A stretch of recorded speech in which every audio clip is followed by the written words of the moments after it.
The subcommittee will come to order. I want to take this opportunity, first of all, to welcome our witnesses here today. And we welcome today's hearing on the Department of Defense Information Technology, Cybersecurity, and Information Assurance. This is the subcommittee's first hearing on the Department's current IT status, its modernization efforts, and its strategic direction of the foreseeable future. Our witnesses today are Ms. Lisa Hershman, the Acting Chief Management Officer, Mr. Dana Deasy, the Department's Chief Information Officer, and Brigadier General Dennis Crall, the Deputy Principal Cyber Advisor. The Defense Department's IT infrastructure is as important to the mission as the weapons platforms that our service members employ. We cannot expect the services to maintain combat superiority if the technology that we rely on is deficient, outdated, insecure, or inoperable. It should never, IT should never be considered a back office function, as may have been in previous eras.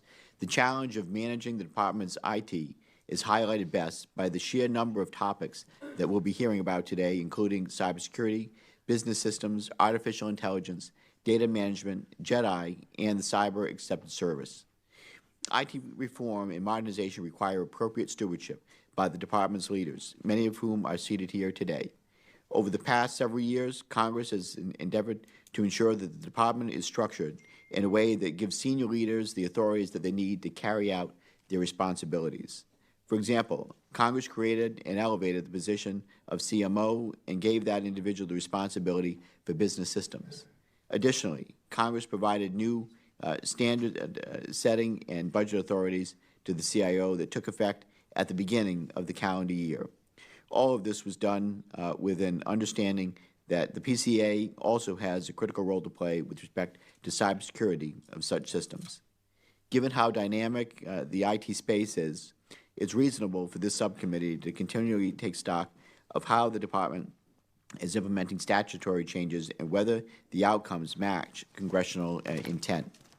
For this reason, I'm eager to hear from the witnesses how the new roles, responsibilities, and authorities are being implemented and whether any of the changes made in recent years ought to be modified further. This includes discussion of the resources dedicated to the Office of the PCA and coordination mechanisms. In addition to organizational changes, the Department is taking positive steps toward embracing new technologies. Initiatives such as the Joint Artificial Intelligence Center and the Joint Enterprise Defense Infrastructure Cloud Initiative seek to capitalize on emergent technologies with significant potential benefits for the Department. This subcommittee is invested in the success of these efforts if managed correctly and with an understanding of how these dollar investments at the OSD level coincide with efforts by the services and agencies such as the other 300-plus cloud computing initiatives. Success of the Department in the IT space is predicated not only on the software and hardware that we buy and maintain, but equally on the workforce that we employ. The Pentagon cannot succeed in this new era if we are not recruiting and retaining the very best possible workforce. So I'm pleased that the workforce is consistently raised as a priority issue and flagged as one of the premier lines of effort in the Department, in the DoD cyber strategy.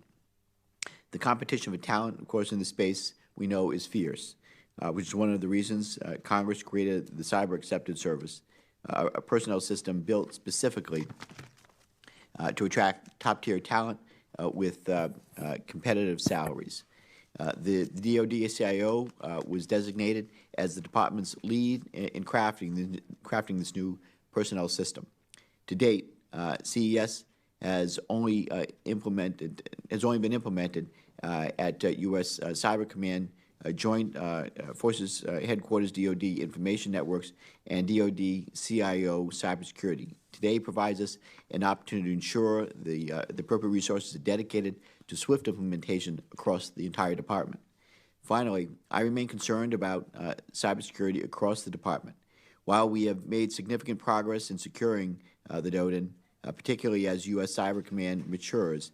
The theft of DoD data from contractors and the security of weapon systems themselves are both challenges that we absolutely have to address. Congress has taken steps in recent years to evaluate the risk posed by our DIB supply chain, but I'm going to be interested to hear more about how the CIO's office is leveraging its position and expertise to take more steps to mitigate this risk. So with that, I look forward to hearing from our witnesses today about how they are posturing the Department for success. And before we go to our witnesses, I'd like to now turn it over to the ranking member, or the acting ranking member, Mr. Scott, for any opening statements that the ranking member may have. Thank you, Chairman Langevin, and welcome to our witnesses here today. Ranking Member Stefanik is delayed due to a markup proceeding that is taking place on the Education and Labor Committee. I would simply ask that her entire statement be entered into the record and yield back to the chairman so we can hear from our witnesses prior to votes. Thank you.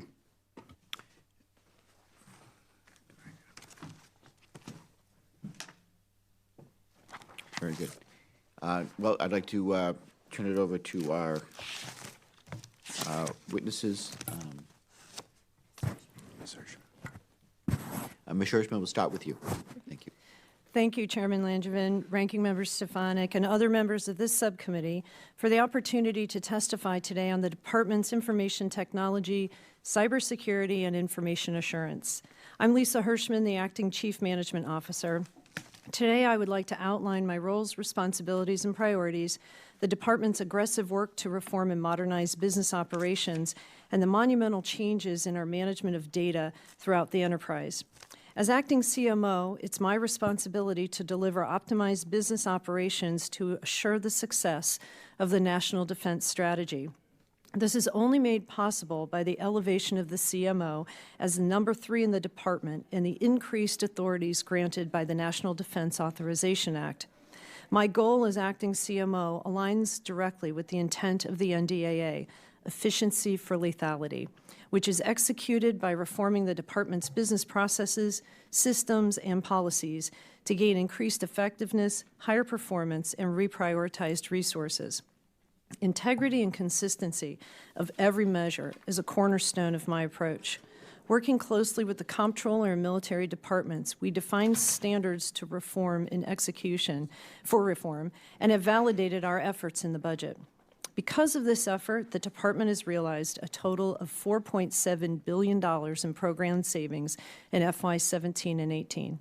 However, reforming the business operations of the Department must not only be focused on financial savings, but also on creating a sustainable impact by establishing a culture of continuous improvement focused on results and accountability. The Department's priorities of reform are based upon the FY19 NDAA, the President's Management Agenda, the Senior Leader Reform Management Group, and the first DoD-wide financial audit. While we execute reform in many areas, IT infrastructure, business systems, and data management have some of the most significant opportunity for improvement. Our current IT and business systems environment is extremely complex, with hundreds of business systems, thousands of data centers, hundreds of cloud efforts, and thousands of applications, in addition to 65 CIOs. It's extremely difficult for us to deliver an effective, innovative, or secure IT environment. As the CIO for Defense Business Systems, working closely with the PCA and the CIO, it is our collective responsibility to reverse this environment. We're executing business systems reform in 3 major areas: eliminating redundant systems, maximizing shared service delivery, and streamlining business operations in areas like procurement through category management. Through initiatives in these areas, we've already made progress towards simplifying the IT landscape, reducing operational costs, and enabling business process integration. As we execute reform, we remain ever mindful that the goal is delivery of secure, relevant, clean data to support business decisions, while IT infrastructures and business systems act as vehicles by which the data travels. I want to personally thank you for supporting the data needs of the Department through the NDAA. This law provided CMO with the framework to establish common enterprise data and data management and analytics as a shared service. To ensure data management had the full dedication it requires, I hired the department's first Chief Data Officer, Mr. Michael Conlon. As outlined in my implementation plan for Common Enterprise Data, we'll make decisions based on accurate, timely business data as opposed to internal boundaries and past experiences. This is a monumental shift in the way the department conducts its business operations, and I'm committed to ensuring the priority of data management in my role. Thank you for the opportunity to outline my roles, responsibilities, and priorities, and provide details of our work in reforming the department's IT, business systems, and data management. I welcome your questions. Thank you, Ms. Hershman. And now I'll turn it over to Mr. Deasy. Good afternoon, Mr. Chairman, Ranking Member, and members of the subcommittee. Thank you for the opportunity to testify before the subcommittee today on the current efforts underway pertaining to the Department's information technology and cybersecurity. I am Dana Deasy, the Department of Defense Chief Information Officer. Today, I'd like to highlight key areas of the Department's digital modernization, including cloud, AI, C3, and cyber, as well as a separate effort on IT reform. Earlier this month, the Department submitted its cloud report and strategy. As stated in that submission, DoD will remain a multi-cloud environment with both general-purpose and fit-for-purpose clouds as part of our long-term strategy. As I've discussed with some of you previously, JEDI is a Pathfinder, general-purpose, enterprise-wide cloud. As part of our strategy, JEDI will enable DoD to learn how to implement an enterprise cloud solution, taking advantage of economies of scale and enhanced data-driven decision-making. The National Defense Strategy makes clear that the character of warfare is changing. Competitors like Russia and China are investing heavily in modernization and AI to refine the future of warfare. DoD must do the same. The AI strategy emphasizes the need to increase speed and agility, which will deliver AI-enabled capabilities, the importance of evolving our partnerships with industry and academia, and the Department's commitment to lead military ethics and AI safety. The Joint Artificial Intelligence Center is the focal point for carrying out the DoD AI strategy. Jake will accelerate DoD's delivery and adoption of AI to achieve our global mission. The emergence of digital technologies has introduced new challenges to the traditional C3 landscape. In order to take advantage of the new digital capabilities and to protect our warfighter from corresponding weaknesses, we must modify and modernize our C3 systems. In order to facilitate economic growth while accounting for national security, DoD CIO working with USD&E and federal partners will play a key role in the Department's effort in the implementation of 5G. Turning to cyber, DoD released its 2018 cyber strategy this past September. The cyber strategy articulates how DoD implements the National Defense Strategy in cyberspace. DoD CIO working closely with DISA and PCA implements the DoD cyber strategy in close coordination with the military departments and component CIOs. DoD, CIO, and PCA co-lead weekly meetings focused on cyber issues with the Deputy Secretary of Defense, military departments, and OSD principals present. The Department has created the Cyber Top 10, which help us to prioritize where and how we apply resources and innovation to execute our cyber strategy. The Cyber Top 10 focuses on remediation strategies for a complex cyber landscape with components ranging from information and networks to our cyber workforce and supply chain risk management and beyond.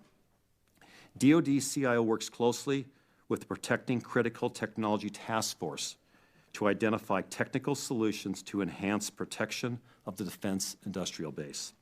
For the first time, DoD CIO is reviewing and certifying all IT budgets, which include cyber across the department. DoD CIO now has the authority to set and enforce IT standards across the department. The department's cyber workforce is critical to our mission success. Authorities provided by Congress, such as the Cyber Acceptance Service, has allowed the department to adjust existing personnel policies and to implement new policies that account for this dynamic need in an increasing important mission area. DoD CIO is working closely with the CMO to modernize business systems and to eliminate legacy networks, infrastructure, and applications. In closing, I want to emphasize the importance of our partnership with Congress in all areas, but with particular focus on digital modernization and IT reform. I look forward to continuing to work with Congress in these critical areas. Thank you for the opportunity to testify this afternoon, and I do look forward to your questions. Thank you, Director. General, the floor is now yours. Thank you, Chairman, Ranking Chairman, and members. I appreciate the opportunity to come here and talk to you a bit and answer your questions from an implementation or outcome side of this equation here in front of you. So I'm honored to lead the Office of the Principal Cyber Advisor's cross-functional team. This was put in motion in NDA language back in 2014, Section 932. And while that predates by a few years language in the 2017 NDAA, Section 911, which gets after cross-functional teams writ large and encourages that in the department, I think it meets the vision, or at least I hope it does, that Congress was looking at in a cross-functional team. And I'm going to say this with some measured enthusiasm, because while I'm excited about what I would consider to be our launch point and where we are right now, there's a lot of really heavy lifting ahead. And the measure of our effectiveness is really yet to be proven. But I'm optimistic that we're going to get to where we need to be. So it's a really good start for the team and getting after the strategy that was just mentioned. So to the point, the cross-functional team is focused on outcomes. It doesn't do us a lot of good to have a cyber strategy or a posture review that shows gaps and not really have a means to close those gaps and show outcomes and improvements. That's what I'm focused on 24/7, is the team looking at getting the outcomes and implementing the strategy and learning from that as we go through our process. We're also taking a hard look at our measures of effectiveness.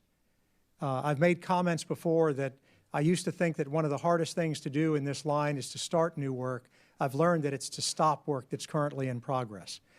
So to make good decisions where maybe things have gone past their point of good investments, and the department needs to be more flexible to turn to those things which really pay bigger dividends.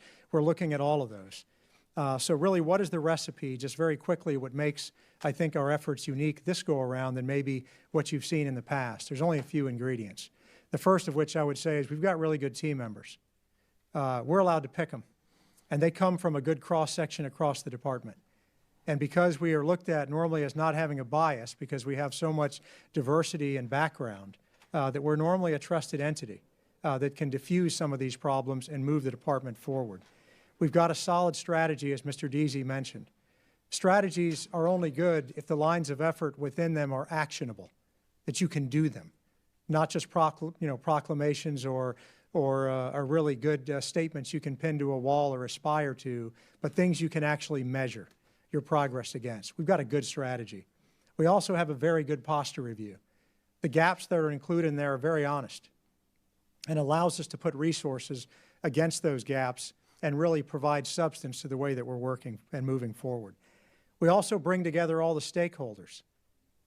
We're at this table for a reason, work very closely with the DoD CIO, the CMO, with CAPE, the Joint Staff, services. These aren't just tangential things or passing in the hallways, but integrated into our planning efforts and daily battle rhythms. So we work just not with each other, but closely with each other, which I think is important. We also have great leadership within DoD. We've got an acting Secretary of Defense who has been laser focused on this in his previous role and current role, and who's performing the duties of the Assistant Secretary of Defense now, that are really focused on a battle rhythm where we're in front of them at least in a formal meeting every other week, going through what our scorecards, our outcomes, challenges, and successes are. So we have very close interest within the department. And lastly, I would say, and certainly not least, is the interest here in this body. Congress has done us well to establish the cross-functional team and put us on a good glide slope to achieve results. So I thank you for the language that we have in the NDAA and also your staffers who are sitting in the back. I assure you this, they know what I do as well as I know what I do. because they've been in my office spaces, they've read through our work, they've seen our product and how we're moving forward, and they've been extremely helpful at keeping us on path. So with that, I thank you for the opportunity and look forward to taking your questions. Very good. Thank you, General, and I again thank our witnesses for your testimony. We'll now go to questions. We're expecting votes around 2:30, so we're going to get through as many as we can, and then we'll recess, and then we'll be coming back. As is the case with the full committee, the chair and ranking member are not on the clock, but it's up to us to keep ourselves in check. After that, we'll recognize members according to seniority, according to who is here first at gavel. So with that, let me start on the cyber accepted service. So obviously we've touched on this topic. I'm glad you all have mentioned it. Congress created the cyber accepted service for the Department of Defense to be able to hire a skilled and talented cyber workforce. I understand, though, that less than 5 individuals from your office are dedicated to implementation of this authority, which is significantly delaying utilization of new hiring authorities across the department. So as I noted in my opening statement, the workforce is the principal IT, is the pinnacle of IT reform, modernization, and assurance. So, Mr. Deasy, I'm going to go to you first. Can you please describe the resources your office is dedicated to implementation of CES and why, not more dedicated? Why do we have more dedicated implementation authority that might be needed? So first of all, so as General Crall pointed out, this is a very important tool set you gave us. I will tell you that as I've dug into this, this isn't a case of the volume of people we need inside of my respective organization or working on General Crall's cross-functional team. This is about competencies that need to exist in them. This is a new way of doing business. And more importantly, the P&R organization in the respective mill services need to train up, I think, at a faster rate, the people that they need to bring on board to actually accelerate cyber accepted service. If you look at where we are today, as you pointed out in your opening remarks, U.S. Cyber Command, DISA, DoD CIO office is well on its way. Where we need to up the game and up the speed is inside the respective mill services. Now, General Crall here is living this on the front line each and every day in terms of how we're tackling this. So I respectfully would see if he would want to add any comments to this. Thank you, sir. I would add, sort of really to the point of your question, in our implementation experience thus far, we have identified inside the building, and I have a request that we're putting together now that'll be making its rounds to Mr. Deasy here shortly, that asks for some more resourcing inside the building to get after unfolding this a bit faster. So that's one area, just to be blunt. We could do a little bit better inside the building to get after it, and I'm articulating what those specific needs are. So that's forthcoming. The second piece that we're looking at is for all the talk in implementation, one area that the department is focused on that, again, we've got to pick up the pace a bit is in how we do security clearances. The onboarding process can be very frustrating. So while we might have 4 of the 5 elements of the recipe right in bringing people on, if we can't bring them on quickly because they're held up in the security clearance process, it's potential that they lose some interest and we don't garner the result we're looking for. So there is an effort underway right now to get after both of those critical areas. I'm concerned about the slowdown with the security clearance process as well, and I know we're looking at alternatives, including using technology as more in perhaps a pilot project to see how the two would compare using algorithms and data analytics to speed that process along more quickly. But I share your concern about the clearance process.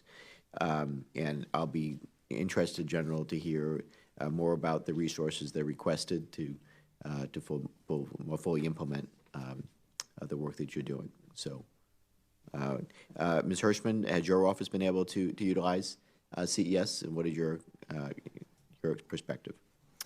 We have not to this point, so we don't have that perspective yet. Why is that?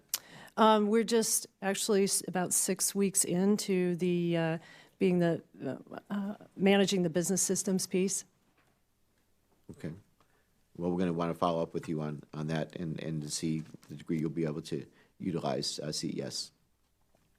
To all of our witnesses, I mentioned in my opening statement, Congress has enacted major statutory changes regarding the position of CIO, CMO, and PCA over the years.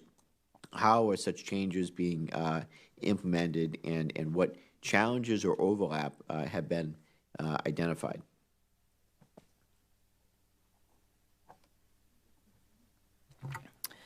So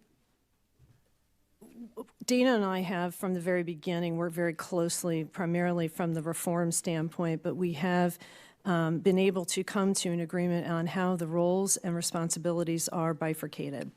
In general, we, as CMO, manage all the business systems and the data pieces of the department. The CIO manages the network. If we use a little bit of a visual to describe this, if you picture walking into this room, you have lights, you have the microphones, you have the monitors that are working. The CMO would own everything that you would see, the lights down to the plug, and then the CIO would manage from the outlet to all the wiring that's behind. We also have the data, non-weapon system data, but all the business data that feeds in and shares to both of the organizations. So Dana and I have worked closely together. He's been part of my reform management group. We also meet regularly in one-on-ones to make sure that the roles, responsibilities, and so forth are clear. And to date, we are handling any exceptions. Not everything is always black and white. One of the I shouldn't say issues, but topics that came up at an early point was, I think it was Microsoft Office, and we were wondering, is that considered more of an application or is that more of a business tool? So Dana and I work closely with our teams to manage by exception. We sit on each other's cross-functional teams. I am also a member of the CIO Cyber cross-functional team. They're members of our Defense Business Council, which reviews software applications and so forth and certifies them in terms of dollar and value. We also, I'm trying to think on some of the other teams. My Chief Data Officer meets regularly with his team, so we have formed a good partnership and to date haven't had any real issues. One last thing that I will add that we've done with regard to reform, and it's something new that we've done with the FY19 new year, is that it used to be that CMO was seen as the only one who owned reform.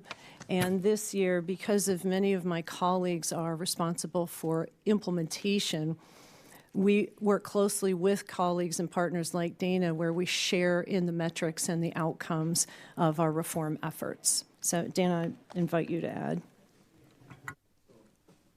So specifically what I'll talk about is the new authorities that kicked in as of January 1st this year. Two types of authorities. One was I'm now in a position to actually review the entire Department of Defense IT budget, which is at $40+ billion. So we came up with a process this year to actually go through and look at the highest priorities, which you will hear us talk about today, and to identify where there are gaps or where there's full alignment around the execution towards that digital modernization strategy. I actually issued to the Secretary back at the end of January the first ever certified budget for the Department of Defense. Secondly, the other part of that speaks to standards and frameworks, and we now have the authority to identify standards and frameworks. So far, I'll actually say that I think that will probably be used by exception. If I have the right working relationships and we have the right alignment, my ability to have to use that right to actually overrule will hopefully not be the norm, but will be the exception. To date, I have not had to actually execute that authority as we have strong alignment on the digital modernization program activity. But at a point where we do need to do that, I will be sure to use that authority. So the CMO mentioned governing by exception. How are we institutionalizing the CMO and CIO roles respectively? Yeah, I'll start by saying that what we did was, as Ms. Hershman pointed out, there's growing pains anytime you take activity and you split it across organizations. There's friction that occur, and so we thought the right way to do this was to have our respective organizations sit down and literally map out what are all of the areas where you can step on and have cross-activity. We had a working team that went through that, and then at the end, she and I respectively signed a memo that describes the activity set that's going to be done by my office and the activity set that will be done by her office. Is that something that you can share with us? Would that be appropriate? Yes, actually, we have that going through final signature and review now. Okay. I mean, the thing is, we're really interested in to make sure that this all works well together, and that we want to get our heads around whether this is, you know, not just, so it's not just personality driven, but it's process driven, that we have this more institutionalized, if you will, so that the next people that will be occupying your roles, again, it's not personality driven, but it's actually institutionalized going forward, and we take best practices, we take the best out of the work that you are that you're doing, and make sure that there's continuity. So I'm going to have additional questions, and it looks like we are going to votes right now, but I'll turn to the ranking member for questions, and hopefully we can get through her questions, and then we'll recess after that. Thank you, Chairman Langevin. I wanted to build upon your question and also expand on your opening testimony, Ms. Hershman. You very clearly outlined the disparate, fractured, and duplicative nature of our current IT and business systems environment. We have more than 1,800 business systems across the portfolio, thousands of data centers, hundreds of cloud efforts, some 65 CIOs, and a total budget of almost $42 billion per fiscal year. With all of these complications in terms of the department's overall strategy to reform this area, what does this need to look like 5 years from now? And equally as important, how do you intend to get there? What it's to look like 5 years from now is actually very difficult to project, only because of the changing nature of both technology and how we do business. What we all can agree on is that this needs to be less complicated so it's easier to manage, not only from from using the systems within the organization, but also to ensure that data that flows through these multiple systems is also properly protected. So one of the things that we have done is certainly align these initiatives with how it supports our national defense strategy. We also, from a reform perspective, are looking at what it will create the biggest impact, create the greatest value, and what's the timing.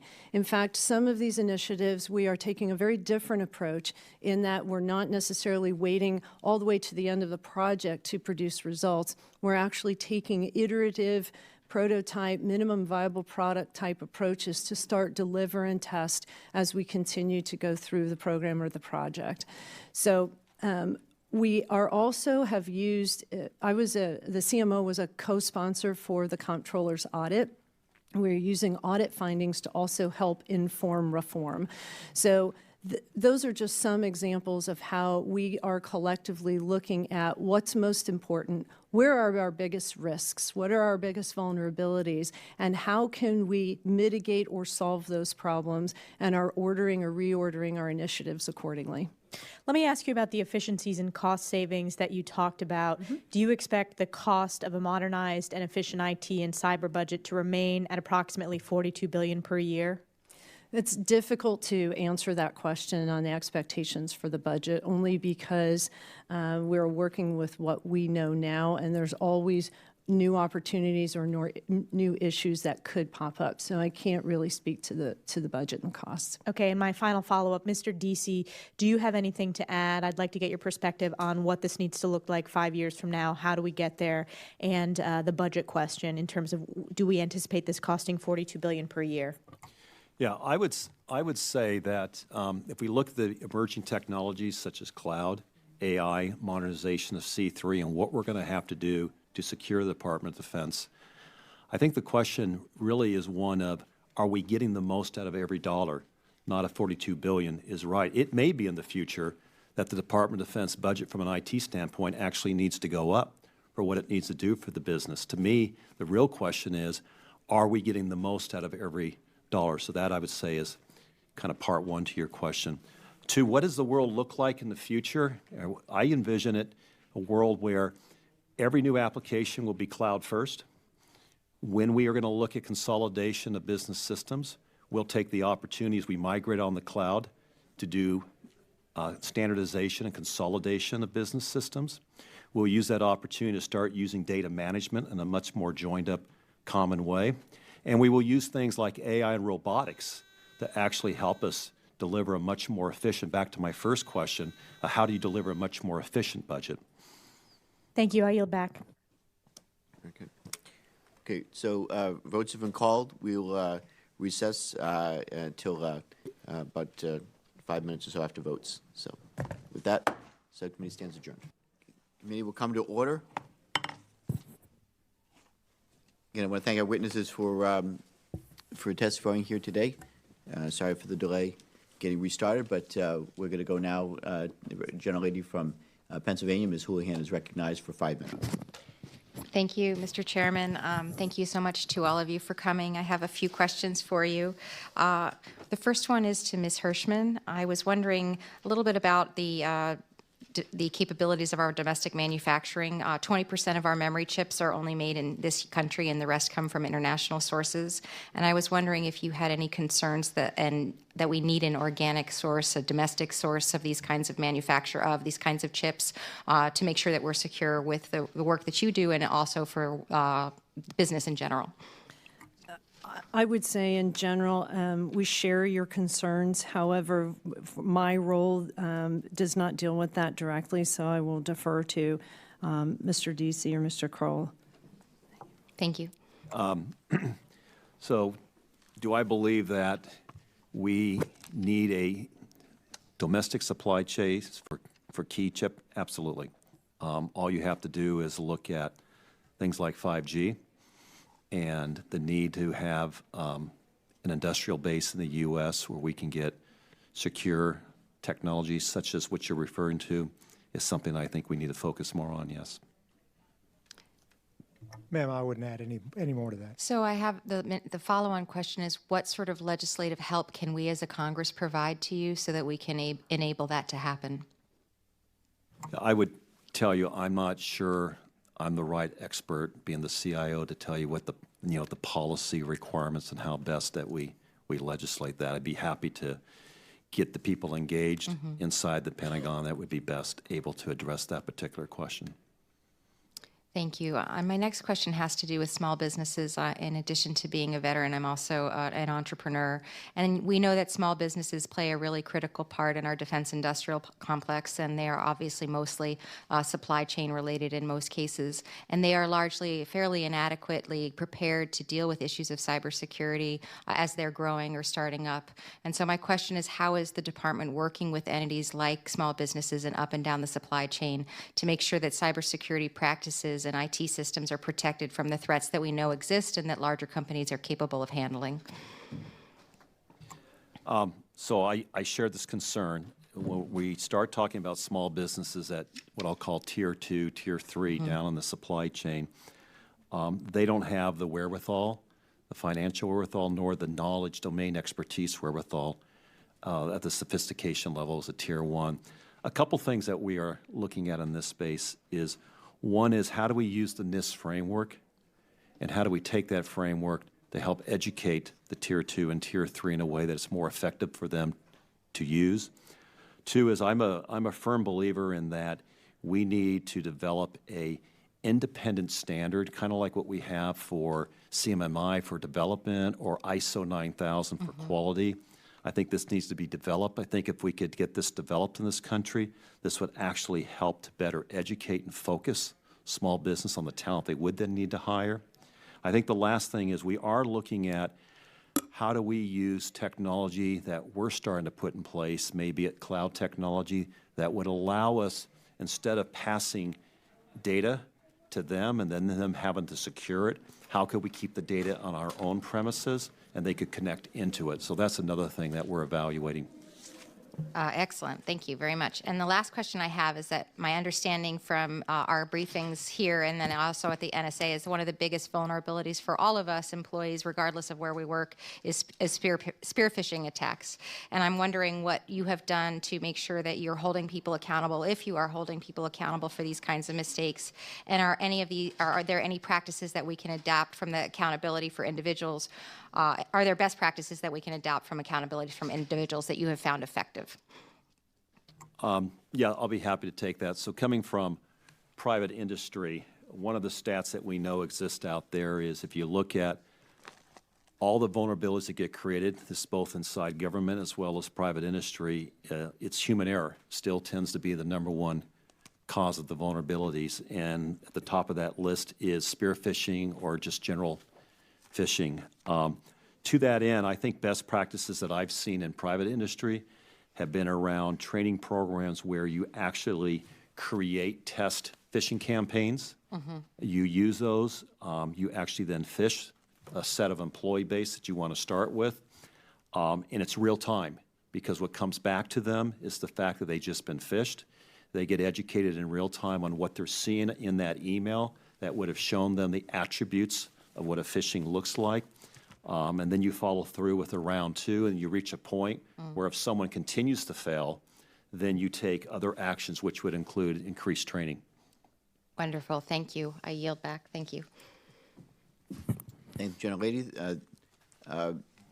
Mr. Scott is now recognized 5 minutes. Thank you, Mr. Chairman. And I appreciate the Department's total force perspective in using all facets of civilian and military forces to get ahead of our adversaries. We've granted new hiring authorities for cyber accepted services, direct hire authority, and pay adjustments and salaries.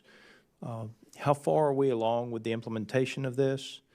And are there other barriers that are holding you back from recruiting and training the right people? If so, how do we intend to overcome these barriers? How are you working with universities, ROTC programs to create a conduit of new talent for this career field? And what additional resources do you need from Congress in the way of either language in the National Defense Authorization Act or other forms of legislation to assist you in this field? Sir, I'd be glad to take that question. So, and I appreciate the scope that you just framed that, because those are really kind of a mixed bag for us on areas that I would say, and I'll cover them, that I think we're doing better in some and not so well in others. So I'd like to take a look at really our target audience. The department, and I've testified on this before, that the department has to do a better job, and we're looking at ways to ensure we understand the market properly. In many cases, we think we know where we should be recruiting, and we may not be recruiting to the level that we should. So understanding the type of applicant that we're searching for and the needs of those applicants, we need to bolster our understanding a little bit better. So we're looking at a way to kind of package that. I think your comments are spot on internships. For example, we do too few of them. Academia has proven their willingness to work with us. And as a department, we've just got to really take advantage of those where it makes sense. We have several of these near our bases that would be attractants to these things, and we're still underutilized. I think on the ROTC front, we're doing a little bit better. And I realize that may not be a detailed or satisfying enough answer, but we are addressing that. And I've talked to the services about how they run their programs, and it's clearly an area of interest in the college environment. But the last piece I would say is our biggest challenge, and we've covered this a little bit earlier today, and I just reemphasize it. Rolling this out at a level that's sufficient, I think, is a fair criticism where the department has to do better. So the phase 1 of the cyber accepted service was modest by design, of under about 500 billets that we put out to make sure that we knew what we were doing. Were we trained properly? Could we track those individuals properly? And you're right, Congress has given us a lot of enhancements, from pay to direct hire, et cetera. This next phase, which we're in right now, is going to bring that exponentially higher in number. And the resources in the building are lacking for us to both internally and then at the service level to make sure we can handle that workload, and we are addressing it. When you say resources, do you mean money? Do you mean physical resources? What? People, sir. People. Which could be viewed as money.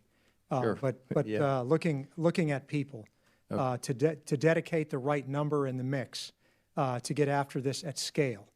And that scale has to change for us to meet pace. Okay. Anybody else like to comment on that? So having spent most of my career in private industry, I would say that one of the problems is a whole government issue we have to address, and that is most cyber people never come across government in their career. They just don't touch it. They don't intersect with government.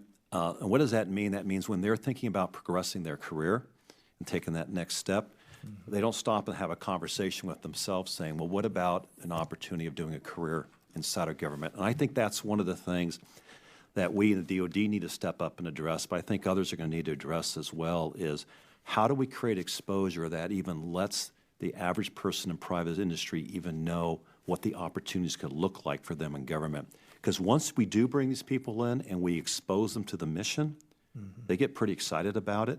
But it's how do we create a better avenue of awareness, I think, is part of what we have to address. I've only got about 30 seconds left, but you brought something that's up on the periphery of it that's been on my mind. This issue where several employees of a company that we contract with did not want to push forward with the contract because it was a DOD contract.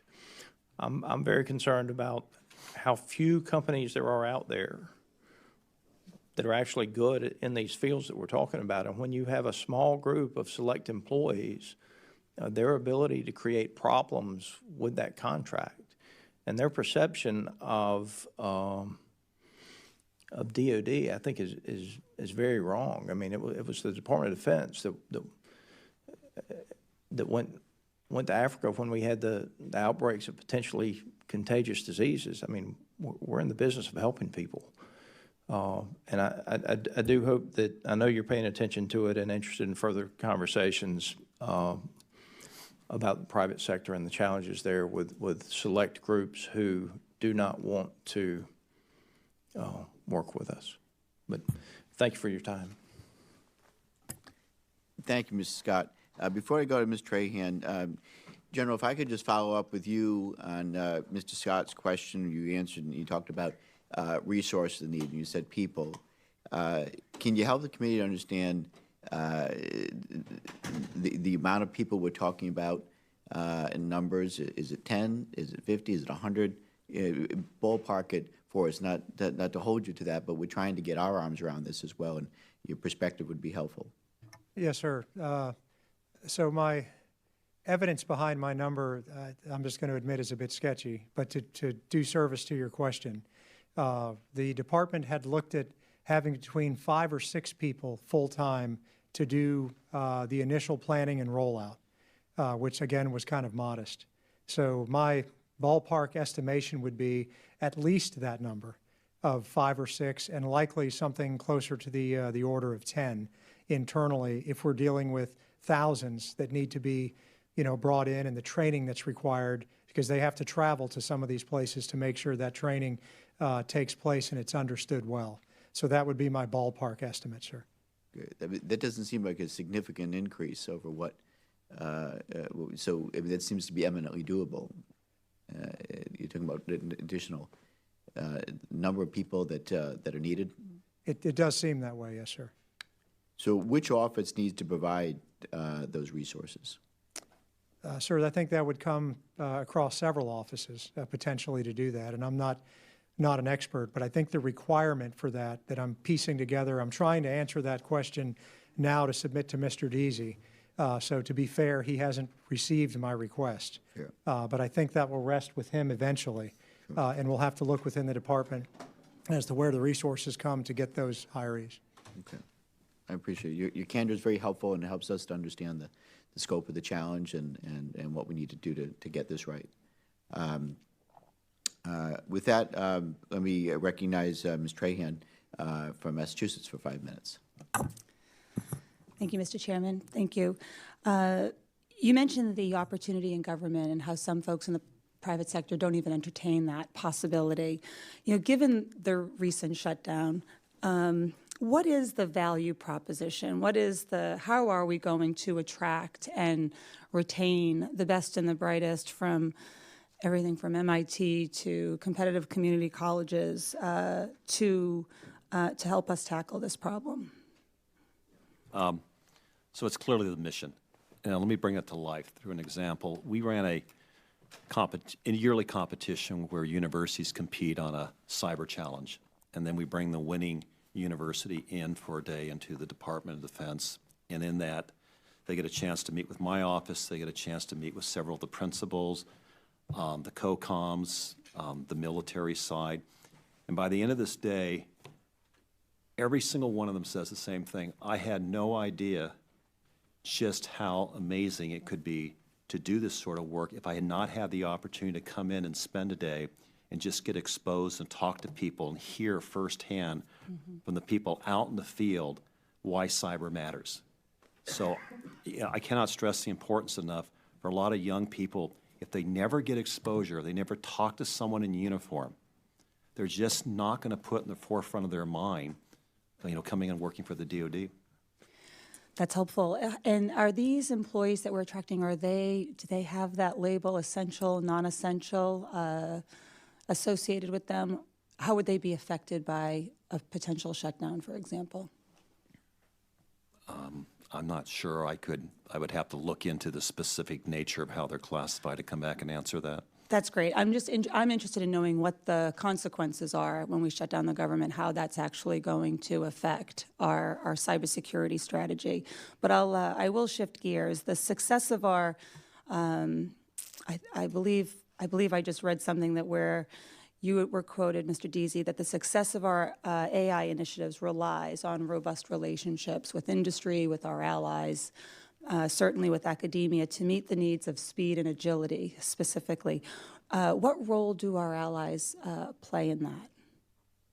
So interesting enough, I just had a conversation with our Five Eyes CIOs just yesterday on this very topic. I would say right now we're clearly in the leadership role, and I think the biggest role that we're going to play is help to educate them and help them to understand what it took for us as a Department of Defense to establish a joint artificial center capability, as they are all looking to establish a like capability. So I think our role will be one of leadership and how we went about doing this.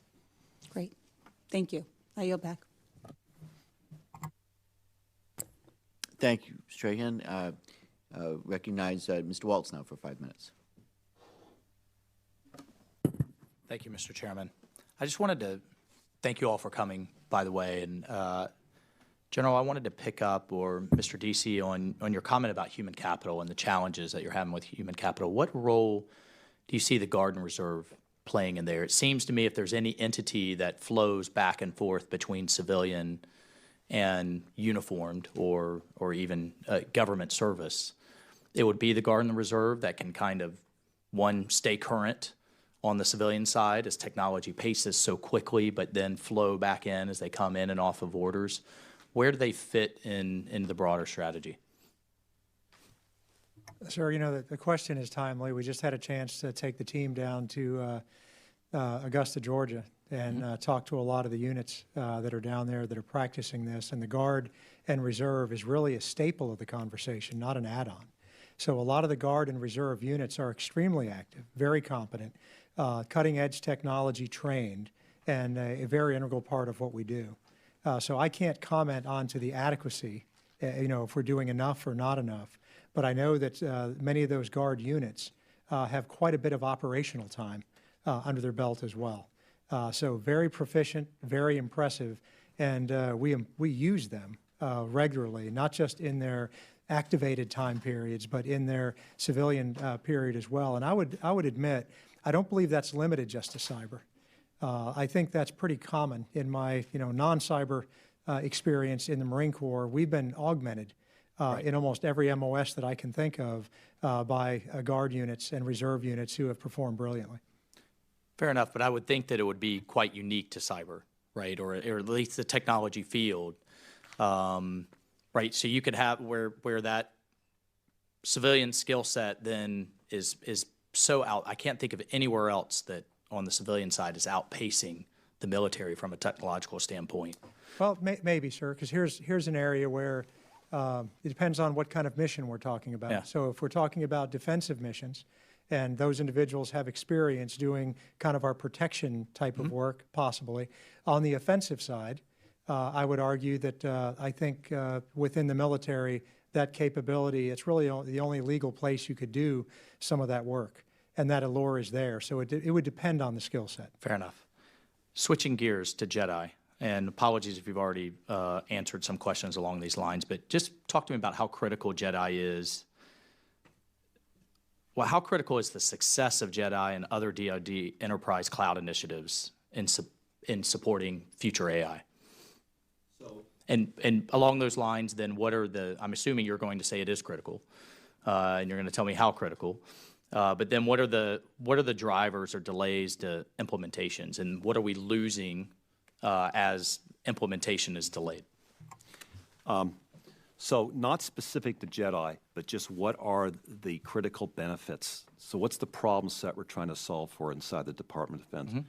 Number one is if you look at what it takes today to stand up compute capability from the time that a service or a COCOM sees a need to the time that you bring the assets inside the department, test them, stand them up, make them operational, that is a multi-month period. Benefit number one of cloud is the ability to purpose and stand up compute capability in literally hours. So you solve for, how do you solve for episodic needs where you need to stand up compute capability? Mm-hmm. That's very important, as you can imagine, to the department.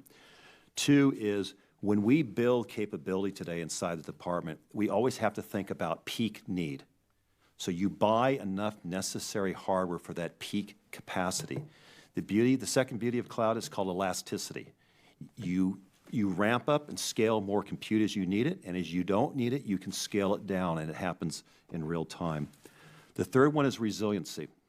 The idea with the cloud is that if you write your application from day one to be cloud native, you get built-in resiliency as it finds itself in an unhealthy condition or as it finds itself needing to use other resources, it has the intelligence to do that. In a world where we can have a not-fail mission set, the resiliency, as you can imagine, becomes mission critical. What are we losing as this moves forward? I mean, I understand the process is moving forward, and you're not going to get into protests and all of the industry issues, but what are we losing as this? The biggest thing we're losing right now is the Department of Defense needs to bring data and integration together. It's been a constant conversation. It's not a new conversation. Our enterprise cloud, for the first time, allows us to establish a common platform where we can bring data together in a common way. What will happen is the longer we delay standing up a Jedi capability, is the military services are going to need to go solve for mission sets, and they're going to continue to stand up in their own individual environments. And I don't see that as being beneficial over the long term to the department. Thank you, Mr. Chairman. I've exceeded my time. Okay, thank you, Mr. Waltz. We are going to go to a second round of questions now. Following up on the Jedi issue, obviously this is a big deal for the department, something Congress is following very closely. I've been frustrated that we haven't moved it along more quickly. But, Mr. Deasy, just last week, news reports emerged about a potential conflict of interest related to the Jedi program. It would be an understatement to say that I was frustrated that the subcommittee and our staff had to learn about the development from what we understand through a presser rather than from department staff. Given the significant congressional attention to the effort of ensuring that the transition of cloud is successful, we really do expect and anticipate better communication from the department moving forward on this issue. And I wanted to ask for your commitment to improving communication with Congress to prevent a surprise issue like this happening again. Absolutely. I will take it that I did not get back to you in as timely of a way as we should have. We were walking a very fine line between an ongoing conversation with the Department of Justice around what we could say and we couldn't say. We got the clarity on a certain day this last week, and as soon as I got that clarity, I called. We did put a holding statement out to the press, but I wanted to be able to share with further clarity beyond the holding statement with you, and that's what I was waiting to get from the Department of Justice. Okay. Well, good communication and Absolutely timely important. is essential, and I would appreciate your commitment to doing that. On this topic, again, the department recently identified more than 300 cloud initiatives across the department. So how does JEDI relate to those initiatives? We believe that inside those 300 initiatives are what I'll call general purpose cloud computing, meaning that many of those initiatives do not need what I'll call a unique cloud stack, but they can be best served through something referred to as JEDI. And then we have some that sit inside there that are truly going to need what we call fit for purpose or unique cloud capability. Until we can get a direct line of sight as to how soon we'll be able to stand up a general purpose cloud capability, obviously the cloud initiatives need to continue. As soon as we know within line of sight of what I'll say probably within 60 days of when we think we'll actually be able to go live, then we'll be able to go back to some of the early portions of those cloud initiatives where they're still in the early days and redirect them. That is our intent. So the fine line we're walking right now is not to impede the need for mission success where people are standing up on the cloud, but as soon as we can provide clarity to the DoD on when the enterprise cloud will be available, to then redirect those activities onto JEDI. So your best guess in the world of cloud, what percentage you think are unique, specific to each of the departments, and what are more common? What percentage is going to be more common in cloud? Yeah, the way I like to have this conversation, it depends if we're talking legacy or what I like to refer to as brownfield, or if you're talking greenfield, new applications that need to be written. I am a strong believer that the vast majority, probably 85–90% of all things in the future that we were to build could go on to either a fit-for-purpose or a general-purpose cloud. So then that begs the question, what about the world of all the applications you have today? Many of those applications, just the sheer cost and the magnitude of lifting them and reporting them onto the cloud would be cost prohibitive, would be time prohibitive, would probably not serve the department well.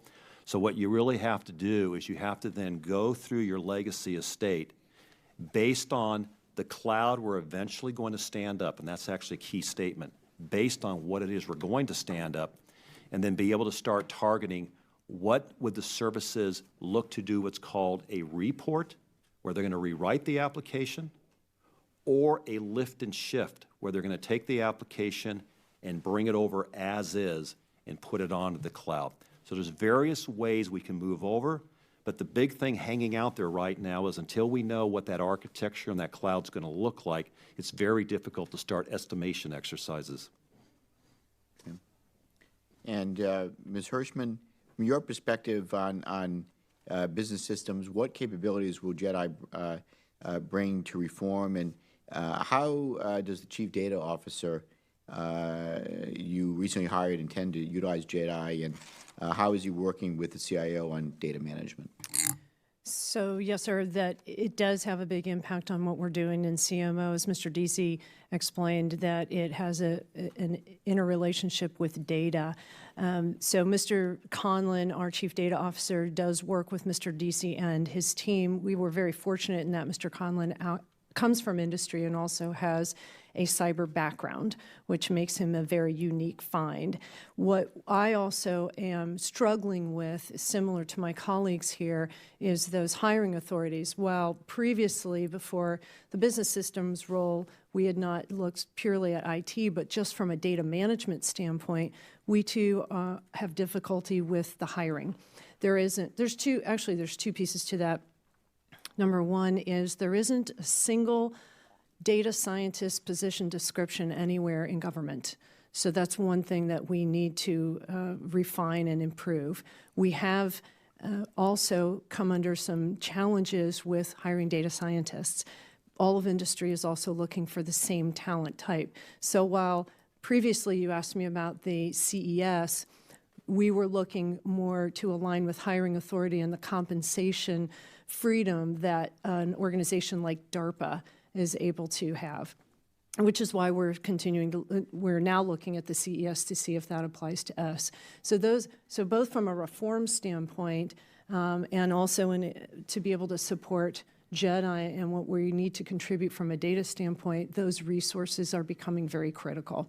And just to anticipate what you had asked General Crall earlier as well, when we're talking numbers, we're also looking for just single digits.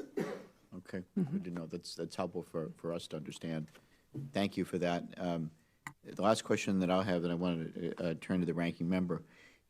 General Crall, from your perspective, how would JEDI improve or impact cybersecurity efforts? And will cyber protection teams have the appropriate accesses to a commercial cloud if there is a security issue? Yes, sir. I think, one, I'm probably not best suited to talk about the CPT's accesses. I think U.S. Cyber Command would be in a better position to do that, and I can certainly take that back, sir, to give you to have them respond with a direct answer to the question. Okay, so how do you and your work interact with the cyber protection teams? So I would say maybe the first part of your question talked about my work and how JEDI might impact that would be maybe a more appropriate question for me to answer, sir. And I'd start with that and then come back to the second piece if you're amenable to that. Sure. But what I think that would be a really help to us when we start looking at how applications behave and what it means to get an authority to operate on the distant end. How do you move something through the system from design so that it's secure and hosted? It really streamlines the ability and implementation in our strategy to get to our end state much faster. We spend a lot of time at the service level doing some activities that are less than desirable, somewhat antiquated, and expensive to try and make up for what a cloud environment could provide us. So from a security implementer for pieces of that cybersecurity strategy, that's a game changer for us. Good. Thank you. And then the other part of it? Yes, sir. I think I'd like to come back to you again on the CPT and my work specifically with CPTs. I'm part of a team in a composite that looks at readiness. So when we start looking at readiness levels across the department, that really has been my focus on both CMTs and CPTs. As Cyber Command continues to drive at setting those standards, we take a look at translating those standards into the way that we can evaluate those teams against those readiness metrics. So I play a small role in that process within that department to ensure those standards are clear, published, and we're driving to them. Fair enough. Thank you. I now yield to the ranking member for as much time as she may consume. Thank you. General Crall, can you expand upon DoD's top 10 cyber priorities from the cyber strategy? I know we have an unclassed slide here that I don't think we've gone over today. And then if you could answer, which of the priorities do you anticipate will be the most difficult? Yes, ma'am. So maybe the cartoon graphic that you have in front of you really kind of lay out the areas that do have our focus. And maybe the takeaway from this is, I understand it's imperfect, right? It's two-dimensional. It's meant to be read linearly, maybe left to right, when in fact some of these things appear in many parts of our network. But it's just a simple way to frame what we're talking about. If you look at the gold box of network and information sharing, that's where some of the immediate efforts we have, even here in fiscal year 19. And those call-out boxes in gray and blue describe in the areas of endpoint management, identity, our enterprise development operations, and our cyber workforce, where they have the attention of the department. So the way that we're looking at this, and maybe the takeaway is, if you pressurize one set of this, or if you try and handle security or effectiveness or functionality in one end, then you depressurize something else, and that's where your risk is going to come. So it's important that we look at this holistically, and I will say the CIO is certainly geared to describe that relationship as he's driving this as an enterprise to make sure that we're paying attention to every one of these parts. To answer your second question about what do you think is the most difficult, I would answer yes to that question. There's nothing easy on this slide at all. And maybe to take a look at maybe increasing levels of difficulty, I will say that scale and scope of some of these are really daunting tasks. So I wouldn't want to pick any out in particular, but I know the members are very familiar with 1647 and 1650, weapon systems and critical infrastructure. That's a pretty big lift in the department. Having to modernize our encryption, that is a very heavy lift that's extremely complicated, that not only goes to the central repository of how that encryption is designed and disseminated, but all the way to the tactical devices that we use on the battlefield. So it's a wide, very complex problem. Position, navigation, and timing, again, would be another challenge. Those things that appear to the right-hand side, that tactical edge, probably affect the force in volumes and ways that we're still getting our arms around. I don't know if that's a satisfying answer, ma'am, but that's what It's helpful to outline a little bit what the thinking behind this slide. I think the other members of the committee, we will share that with them. My next question is for Mr. Deasy. Can you provide this committee with specific updates and specific initiatives from the Joint AI Center, in particular the national mission initiatives and also added component mission initiatives? So as you know, we received towards the end of last year our initial funding to stand up. Jake, we now have our initial billets in from the services side as well as the civilian side. We've identified 2 national mission initiatives right now.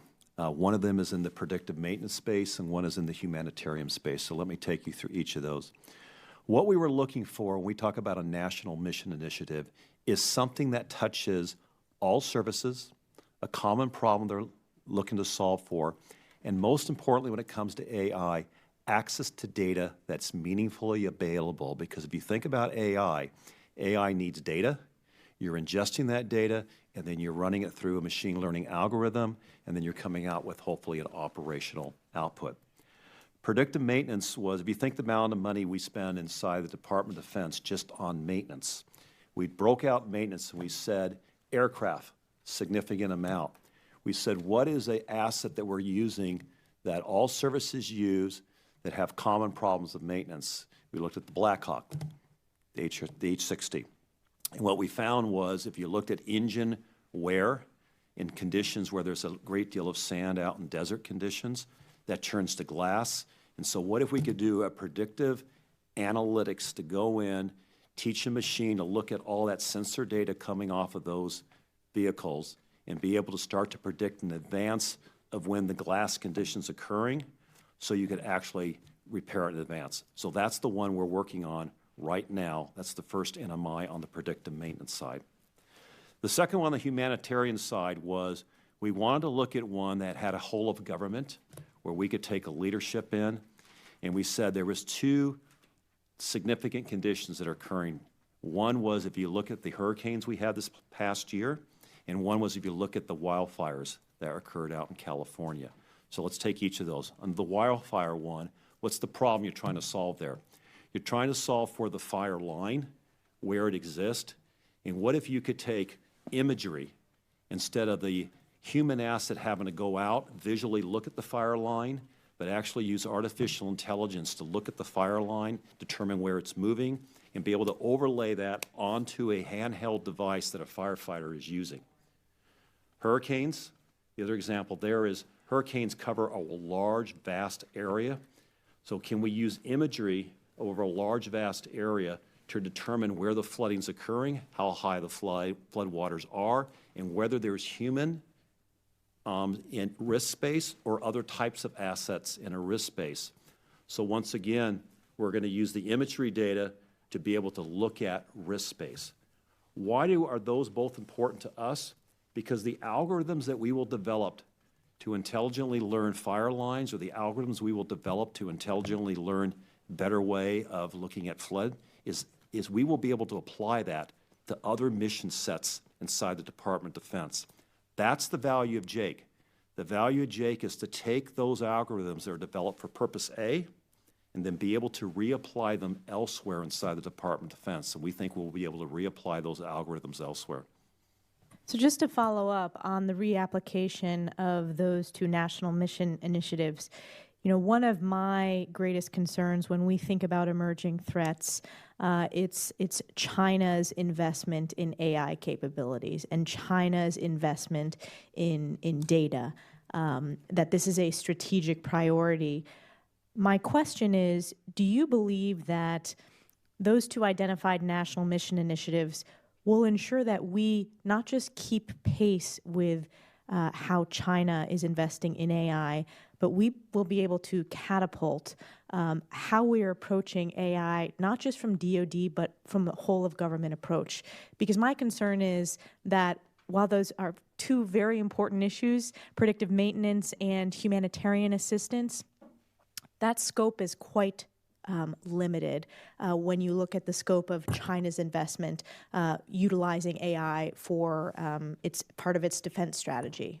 So, of course, those in themselves aren't going to solve for what you're bringing up. We're going to need a series of national mission initiatives. As I pointed out, we just literally started this up in late December, and here we are now in February. I think the fact that we've been able to stand up an initial set of billets with 2 NMIs in approximately 60 days says volumes to just how smart and quickly we are working this. But to your very point, we're going to need a number of national mission initiatives in different areas. I think part of the thing that you're probably getting at is also vis-a-vis where China is, you know, do we have the ability to outpace them? I think Dr. Porter said it best in a testimony that I did with her recently.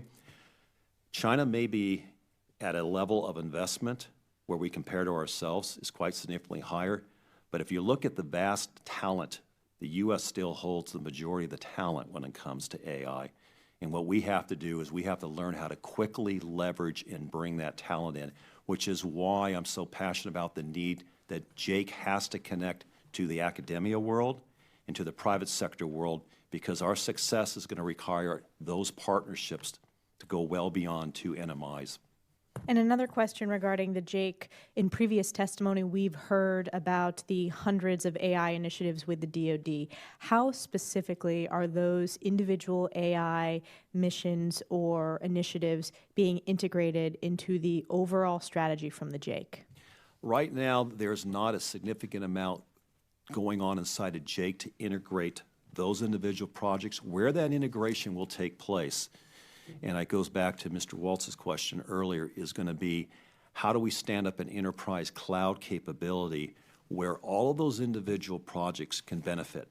Cloud itself does not do a whole lot. It's what you put on top of it that matters. And what we need to put onto that cloud is data. And data is what's going to drive the success of a lot of our AI initiatives across the Department of Defense. I've been asked many times, what will slow us down? And what will always slow us down is our access to data, our ability to quickly integrate that data, and then to turn that data into something that we can then apply machine learning. Yeah, no, I understand, Mr. Deasy, the importance of cloud and the importance of data in terms of the fuel when it comes to AI. But my question, and I'm going to continue asking these tough questions of the department, is when we're creating a joint AI center and we're failing to integrate the hundreds of other AI initiatives within the department, that's of concern here because it means that we are not looking at this from a whole of department approach. Again, I understand the connection to moving to the cloud, to access to data, but we need to continue pushing the department when it comes to how we are addressing AI, because I'm fearful we're falling behind our adversaries in terms of how they are addressing this. I want to ask a budget question as it relates to AI. We know that AI is a very shiny object, and if we label everything as AI, it's going to exponentially increase costs. So how are you dealing with this initiative and identifying true AI capabilities that the department will need in terms of your FY20 budget request? So we're working closely with the various components and the services on defining the categorization for AI. I want to point out that we're not ignoring 300. We are learning how to quickly get a flywheel going of how to bring in and integrate these initiatives. And I cannot stress that our flywheel is about 60-some days old now, and we're integrating at a rapid rate. What we want to be able to do is to take all of those initiatives and define which of them are actually truly NMIs, and how can we better integrate those into JAIC.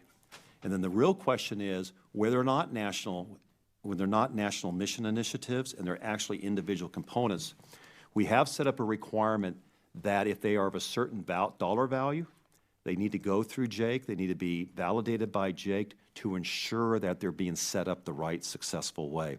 So JAIC will intersect with CMIs that exist out in the services when they hit a certain dollar threshold. Okay, thank you. I yield back.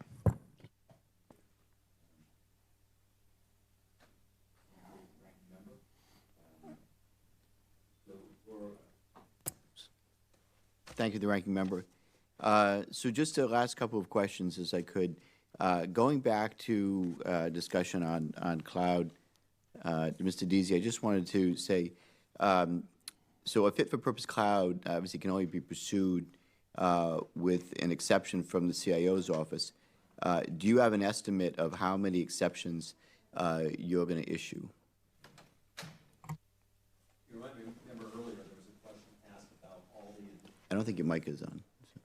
Apologies. Okay. Earlier there was a question asked about the ongoing 300-plus cloud initiatives, and I pointed out that one of the things we need to do is to go through and take a determination of how many of those are more general purpose versus what will be truly fit for purpose.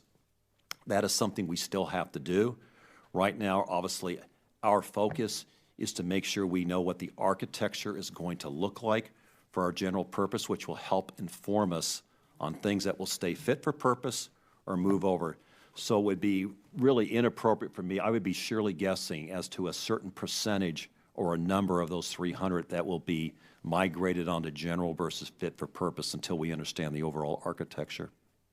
Okay. And last question I had for you, Mr. Deasy, and for the panel. After CES Phase 2 is unveiled and implemented, will there be a petition process for DoD components to participate in CES, and such as the case of Ms. Hershman and the data scientists? I think I understand the nature of your question is taking cyber accepted service and how do we expand it to beyond. So I will tell you right now, we are already using that. Authorities on how we're approaching AI. We're going to need to use those authorities clearly when it comes to things like data scientists. So one of my asks back to Congress is to continue to help us on how we take the great work we've done with CES and think about other technologies that we're going to be confronted with and we're going to want to leverage inside the department and be able to use the goodness of CES beyond its original cyber intended purposes. Okay, but there'll be a petition process within that? Okay. Yeah. Very good. That's all I had at this point. Anything from the ranking member? Okay. So in closing, let me just say, if I could, Mr. Deasy, and I appreciate the work that you and all of you are doing on these important topics.